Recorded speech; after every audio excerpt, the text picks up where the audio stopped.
Mirë, do të flasim këtë mëngjes për tregun e qërave ditore ose ajo siç njihet ndryshe Airbnb. Në Shqipëri tregu i qërave afat shkurtra përmes platformave Airbnb dhe Booking është rritur me shpejtësi vitet e fundit, por nga ana tjetër kjo ka sjellë edhe sfida të reja. Ndërkohë, tashmë individët që japin apartamente ose vila me qëra ditore nuk e kanë të detyruar që të hapin një nipt, për sa kohë nuk kanë një aktivitet tjetër tregtar, por janë të detyruar të deklarojnë të ardhurat dhe të paguajnë tatimin 15%. Sa do të ndihmojë ky udhëzim apo kjo nismë, le të themi, e reformalizimin e tregut, do ta diskutojmë këtë mëngjes me zotin Reinaldo Pipiria, drejtor ekzekutiv i Narea. Faleminderit, kënaqësi. Kënaqësi ta filloj ditën me ju. Mëngjeseve në Klan News, le të themi një udhëzim apo një nismë e re, nuk e di sa do ta ndihmojë, si e keni parë në një pikpamje të përgjithshme, le të themi tashmë, nëse nuk e din se mund ta quajmë risi, nuk janë të detyruar për të pasur një nipt, të gjitha ata individët që aplikojnë nëpërmjet këtyre platformave, por është një farë mënyrë, një lloj detyrimi për t'i deklaruar e natyrisht për të marrë nëpërmjet këtij deklarimi dhe 15% e tatimit të fiktimit. Si e shikon? Faktikisht është në vazhdën e përpjekjeve të qeverisë për të formalizuar ekonominë shqiptare. Realisht nuk është asnjë lëvizje e re për shkak se sot, nëse ti një individ i cili po gjeneron të ardhura jo nga paga, qoftë me dhënie me një qirafa gjatë, qoftë me dhënie me një qirafa shkurtër, ti ke detyrimin, faktikisht për të gjitha burimet, jo vetëm nga qirafa, por për gjitha burimet që janë të ardhura nga paga, ke detyrimin për të deklaruar dhe për të paguar tatimin 15% që është tatimi për të ardhurat jo nga paga. Kështu që iniciativën e Drejtorisë Përgjithshme të Tatimeve shqiptare e shikoj si një nxitje më tepër për t'i treguar shqiptarëve që shikoj ju mund të vazhdoni të investoni pasuri palueshme, mund të vazhdoni të jepni me qira ditore, por ju duhet jeni të ndërgjegjshëm, të drejtë dhe të deklaroni këtë. Po duhet, nuk ka ndryshuar, praktikisht duhet ta deklaroni dhe në 2024 dhe 2023 thjesht është një nxitje. Po jo, ideja ishte që ajo është diskutuar më parë është që si konsiderohet subjekt tregtar, pra një mënyrë do të kishte për ta vjedh, le të themi, këtë përqindje të tatim fitimit. Ndoshta kjo është një formë që, siç e tha dhe ju, natyrisht që mund t'i nxjisë, por ju thoni që është e vështirë. Subjekti tregtar do të ishte që ti mos kishe një punësimin, po themi, në një kompani për punësimin tënd të plot 8 orash, por të merreshe vetëm me këtë gjë, mos kishe një njësi, po të kishe disa njësi. Dhe aktiviteti kryesor, burimi i të ardhurave, të ishe nga ky aktivitet biznesi. Në këtë rast, patjetër që do duhet të ishe subjekt tregtar, person fizik, person juridik, pra forma që i zgjedh vet, dhe të paguaje tatimin pasi të kishe zbritur gjitha kostot. Në këtë rast, kur ti ke vetëm një apartament apo një banesë, tatimet është duke thënë po, do ta bëjmë jetën e lehtë, nuk e nevojë të hysh të gjitha ndrallave, po themi, për pjesën e procedurave, të konsumosh, po themi, paratë tua për ekonomisë për gjitha, por të lutem deklaroj të gjitha këto. Mënyra se si do ndiqet deklarimi do duhet parë. Nuk e detyron dot. Kjo është çështja tani. Mbetet nëse ligji, nuk mund të themi nuk e detyron dot, nëse do të zbatohet ligji me rigorozitet, pra do të jetë fort, mjafton të ndjekësh, të gjithë e thon follow the money, të ndjekësh paranë dhe ti e kupton që nga janë duke u gjeneruar këto para dhe si po përdoret kjo pronë.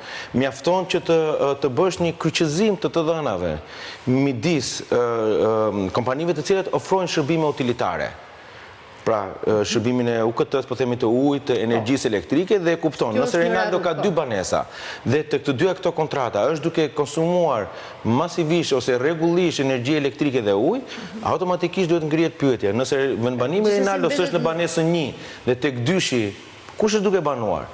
Po të duam sot, të vemi deri në formalizim të plotë, shumë e thjesht. E shikon kush është duke banuar tek dyshi dhe i thua. Kjo mënyrë, kjo procedurë, sepse gjithsesi mbetet në kuadrin e amendësimit. Po pse në perëndim si ndodh? Nuk jetojnë institucionet tatimore? Patjetër që jetojnë. Nëse do të ulësh informalitetin e ekonomisë, duhet të bësh disa punë kërkimore, se nuk po i quajmë tim, punë kërkimore për të kryqëzuar të dhëna dhe për të gjetur që çfarë po ndodh me shtëpinë e dytë. A është me qirafat gjatë, a është me qirafat shkurtë. Dhe në bazë të dyjave mund të krijosh skenar ose mund të ndjekësh të ardhurët që gjenerohen dhe të kërkosh atë që i takon Cezarit, i jepet Cezarit. A ka ndonjë ndryshim kur flasim për procedurën e deklarimit, por edhe pagesës të tatimit në qirat afat shkurtra dhe afat gjata, apo le të themi ky ndryshim vlen vetëm për Airbnb-t, do të thonë qira ditore. Në dinin time nuk ka asnjë ndryshim, do vazhdosh do deklarosh të ardhurat siç e deklarojnë pjesa tjetër e shqiptarëve që kanë të ardhur mbi pragun që ka vendosur drejtori i përgjithshëm të atimeve, 1.200.000 lekë nëse s'jam gabim për vitin e kaluar. Kështu që mbi këtë prag të gjithë shqiptarët deklarojnë kushdo që është duke gjeneruar të ardhur nga Airbnb, nga qirata fatgjata, nga ora angazhimi në institucione tjera apo në kompani tjera si konsulencë, do duhet i deklarojë dhe të paguajë 15%. Çfarë do të ndodh konkretisht? Do të ketë një afat për gjithë ata që do të jenë të ndërgjegjshëm, të ndjekin këtë rrugë edhe për ta plotësuar divan? Afati është 31 marsi 2026, nëse do të shkojmë me versionin e divas. Nëse patjetër që në disa raste, kushdo që ka pasur kontrata qiraje afatgjate, 1 apo 2 apartamente, ka ndjekur dhe metodën e vetë deklarimit muaj pas muaj të këtyre të ardhurave, ka paguar tatimin muaj pas muaj paraprakisht dhe nuk ka pritur 31 marsin të 2026. Megjithatë në ekonominë shqiptare dhe mentalitetin shqiptar është pak e guximshme të mendosh që do të deklarojmë muaj për muaj. Besoj që pjesa dërmuese do presin 2026, do bëjnë të gjitha për llogaritet edhe do të paguajnë tatimin. Nga ana tjetër administrata tatimore po përdor, nuk e di se si do të funksionojë, gjithashtu edhe kjo është në kuadër të një nisme, le të themi identifikimin e këtyre pronarëve nëpërmjet platformave të Booking dhe Airbnb. Më pas që duket që është dhe kjo një punë natyrisht e vështirë për t'i kryqëzuar dhe për të kuptuar realisht se si do të jenë këto deklarime. Mendojnë që do të ndihmojë ky proces nëse do të realizohet, le të themi me rigorozitet dhe do të shkojë deri në fund. Mund të jetë kjo një formë gjurmimi efikase që mund të arrijë qëllimin në fund. Mendoj që fillimi i dur është nga Airbnb dhe Booking, për shkak se janë 2 platformat kryesore dhe të paktën mund të identifikosh cilët janë shqiptarët, të cilët janë duke listuar, duke reklamuar pronën në këto 2 platforma. Për të folur për volumin më pas, do duhet bëhet punë më gjatë kërkimore, sepse patjetër që mund të nxjerrësh pak informacion se sa është duke u bukur, sa është duke u përdorur, një njësi e caktuar, por kjo është një nga çështje, por nga ana tjetër mendoj që është e vështirë të ndjekësh në ekonominë shqiptare midis Airbnb dhe Booking të ndjekësh flukset e parave, pse? Sepse shumica e listimeve aty janë paid property.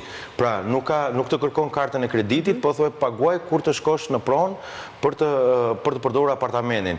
Kështu që nga Booking në vajti në pronë mund të lëvizin shifrat, nga ana tjetër e ke shumë më të thjeshtë që të shkosh në pronë të bësh një negociat me pronarin, ta kancelosh në Booking se ka 0 penalitet, edhe në pas ti çmimi që e duke dhënë nuk reflektohet gjykundi. Pra në Booking mund të kishe 100, por ndërkohë që ti negocion në pronë mund ta kesh më lirë. Në të njëjtën kohë besoj që ka platforma të tjera, pra një formë që funksionon është patjetër ti mund të shkosh nëpërmjet Google-it. Në moment që ti e di lokacionin, shkon te Google, gjen të dhënat, ato që janë publike, të dhënat e atyre që ofrojnë 1 apo 2 apartamente dhe e mbyll aty transaksionin. Nëpërmjet platformave të tjera elektronike, jo vetëm Facebooku, por platforma elektronike që kanë në Shqipëri që thonë merr me qira nga personat lokal, merr me qira makina, merr me qira shtëpie, pra ka platforma të cilat në fund të ditës duhet monitorohen për të kuptuar sa para janë duke hyrë në Shqipëri dhe që të paguhet atë taksë që duhet paguar. Një treg i vështirë, do duhet të thënë për ta monitoruar. Gjithë ekonomia është treg i vështirë për gjithë ekonomia shqiptare është e vështirë për të monitoruar. Në gjykimin tuaj, sa mund të jetë rriti i informalitetit sot? Do të realisht do të spekuloja, po të jepë një shifër, atë që ne dim, ose që përjetojmë është që ekonomia shqiptare është diku tek 30-35% gri, tregu i qerave afatgjata që mund të monitorohet pak më mirë. Mendoj që vetëm 10-20% është e deklaruar. Pjesa tjetër e tregu i qerave afatgjata është shërmueshëm, kështu që kur flasim për tregun afatgjat që është pak më konstant dhe ka në këto shifra, besoj që edhe pjesa dërmuese e Airbnb, sidomos individualve, se nuk po flasim për entitete tregtare që menaxhojnë 20, 30, 40, ndërsa është më strukturuar dhe përdorin karta e kreditit, pa ajo që është e individëve është e vështirë. Mendoj që shumica është e pa formalizuar. Po, nëse mund të rikthejmë edhe një herë pjesës plotësimit dhe deklarimit nëpërmjet divës, në dijenin tuaj ka penalitete në rast se nuk deklarohet dhe pastaj nëpërmjet një forme tjetër si ato që ne edhe përmendëm më parë mund të identifikohet, mund të gjurmohet. Ka 2 penalitete sot, teksa sillemi me financat dhe me atë që duhet i paguajmë shtetit, ka 2 momente. Në momentin që se deklaron, është totalisht evazion fiskal dhe evazioni fiskal është vepër penale. Kështu që secili duhet ta mendoj mirë.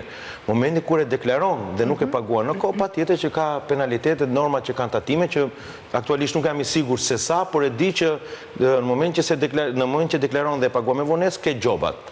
Gjobat që në fund ditës duhet paguash deri në moment që mbyll të gjithë detyrimin. Krahas çështjes abuzimit, mbetet edhe çështje mungese informacioni apo ndoshta do duhen sepse këto apartamente i disponojnë kategori të ndryshme njerëzish, jo të gjithë ndoshta e kanë atë mundësinë për të marrë informacionin e duhur dhe nga pikpamja ligjore. Pastaj që mbetet një çështje menaxhimi më tej se si do të shkojë në këtë lloj fushë. Beson që ka mungesë edhe informacioni? Mendoj që për rrugën që duhet ndjekur ligjërisht për ta mbajtur këtë lloj biznesi. Mendoj që për të gjithë shoqërinë shqiptare ka nevojë të kemi një fushat edukuese për sa i përket sjelljes me detyrimet tatimore edhe me pasurinë e paluajshme. E them këtë sepse janë 2-3 fenomene duke ndodhur paralelisht. Një është fenomeni i Airbnb-s, që nëse ke një apartament mblidh të ardhurat paguaj detyrimin.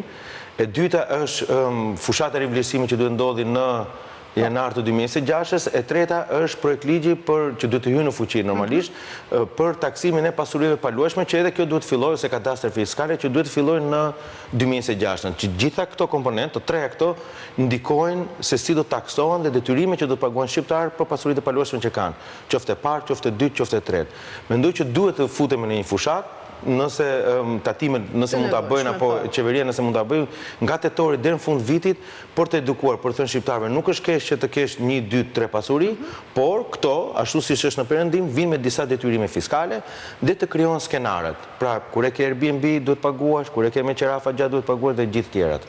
Është një treg që e thash dhe në fillim që vitet e fundit ka pësuar, le të themi, rritje të konsiderueshme, por nga ana tjetër edhe ka sfidat e veta. Realisht ka kërkesa në Shqipëri, janë të larta? Paktën për këtë vit, duke pasur parasysh natyrisht edhe pjesët e pikut sezonit kur ka edhe më shumë turistë, kryesisht ata janë më shumë të orientuar apo e kanë këtë kulturën e marrjes së shtëpive me qira ditore. Po shikoja statistikat jo më larg se sa ditën e dieshme, patjetër që ka 21-22.000 të paktën në Airbnb dhe pastaj po të shohim pjesën e Booking mund të jetë 31.000, 32.000. Atë që vurare është rritur okupimi, pa norma e zënjes së këtyre apartamenteve. Dikur Tirana ishte 51-52 dhe Vlora Durrësi ishin tek 48%, kur themi Vlora bashkë me marrë me Sarandën. Sot shumica e pronave të cilat janë të listuar në Airbnb dhe Booking janë funksionale, janë 52%, pra më shumë se sa gjysma e muajit, dhe po flasim për 12 muaj. Po funksionon, është rritur numri, çka mund të ketë sjellë në konkurrencë më të lartë. Tirana kishte pak zbritje, pra mbaj mend që vitin e kaluar Tirana duhet të ishte diku tek 50 euro nata, aktualisht është diku tek 40-42 euro nata, ndërkohë që kur flasim për Vlorën Durrësin janë 70-80 euro nata mesatarisht. Mesatarisht. Pra vende predikektare në pikun e sezonit, apo edhe për gjatë vitit. Faktikisht platforma krahason Airbnb, krahason 12 muajt e fundit, çka do thotë shtator 2025 me shtator 2024, këto 12 muajt e fundit çfarë ka ndodhur? Kemi pasur sezon të mirë, kështu që shikoja që normat sidomos në qytetet bregdetare janë mbi 75 deri në 80 euro nata. Kështu që ka një lloj ka funksionim të mirë, patjetër do duhet secili të bëjë për llogaritjet e veta, sepse rritja shumë shpejt e numrit të njësive do të cilë konkurrencë dhe besoj që disa do duhet të lëvizin nga tregu, sepse nuk arrin dot të gjenerojnë. Dhe në fakt atë kemi diskutuar në fundit në studio, uljen e çmimit në disa zona, ndoshta aq e ulët sa nuk e justifikon mirëmbajtjen edhe arsyen e pasjes së këtij biznesi. Realisht unë tregova që Tirana mu duk me 4.200 lekë mesatarisht nata, pra 40-45 euro mu duk goxha poshtë. Dhe për njësi mesatare, po flasim mesatare, se për qendër, po flasim mesatare për gjithë Tiranën, mendoj që në qendër është shumë ndryshe. Pra në qendër do të jetë 50-60. Nga ana tjetër e kemi parë kudo në për lokacione sidomos ku ka ndërtesa të ekzistuese, pra po themi 2015 dhe para viteve 90 janë shtuar shumë. njësitë Airbnb në katët e para. Unë dyshoj që janë të gjitha të përdorshme apo që arrin të përdoren. Kështu që herë ta vonë mendoj që pasi të mbyllet ky sezon, pra po themi fundi tetorit, fillimi vitit tjetër, sidomos dhe me skemat e reja të tatimeve të taksave, do duhet të selektohet dhe shumë nga operatorët ndoshta do të përballen me vendimin që më mirë ta çojnë në tregun afatgjat, që të jep 6 deri në 8 euro për metër katror, pra një apartament mund të jetë 400-500 euro sigurta në muaj, sesa në këtë përdorim. Me një njësi është e vështirë për të menaxhuar. Është ndryshe kur flasim për zona rurale apo breakdating, ku familja është aty, ka 1-2 njësi ngjitur tek e njëjta ndërtesë dhe arrin ta menaxhojë. Por të shpërndara në qytet është e vështirë. Është e vështirë. Shqipëria në raport me rajonin, ndoshta vende që kemi afër sa i përket këtij sektori, dhënies apartamenteve dhe vilave me qira ditore. Shqipëria është shumë ekonomike sesa po të shkosh në Greqi, Maltëzi, edhe Kroaci, në total turizmi, jo vetëm për pjesën e Airbnb. Nëse mund ta quajmë dhe pjesë shërbimit atë që gjen apartamente, komoditeti, edhe gjitha aspektet e tjera, se çfarë do t'i ndajmë në dy. Nëse flasim për shërbimin e turizmit në Shqipëri, mendoj që ne kemi vend për të rritur, pra dhe kemi shumë punë për të bërë, për të ngritur në nivelin e Greqisë dhe të Kroacisë, themi të vërtetën, apo edhe të Italisë. Nëse flasim për njësitë që i jepen me qira me Airbnb dhe Booking, është nata me ditën, për shkak se Shqipëria ka pasur mundësinë të ketë ndërtime të mira, të reja. Pra, kur shkon jashtë Shqipërisë, është investuar. Kur shkon jashtë Shqipërisë, merr Airbnb dhe Booking i kenë ndërtesa të para viteve 90. Për mos thënë 50-60 vite të vjetra. Ndërkohë që në Shqipëri ti ke mundësi në shumë lokacione të marrësh ndërtim të ri ose të restauruara shumë mirë. Prandaj më duke thënë që disa do përballen me vendim të vështirë, pse? Sepse një pjesë e shqiptarëve kanë restauruar shumë mirë ndërtesat vjetra dhe ndoshta nuk është biznesi që është pruhet e biznesit, qoftë edhe me qira afatgjat, dhe shpeshherë kanë dilemën, kam investuar kaq shumë para, kam bërë shumë mirë apartamente, por nuk po marr ato të ardhat të cilat duhet i marr. Pra realisht oferta është shumë e mirë, shumë cilësore.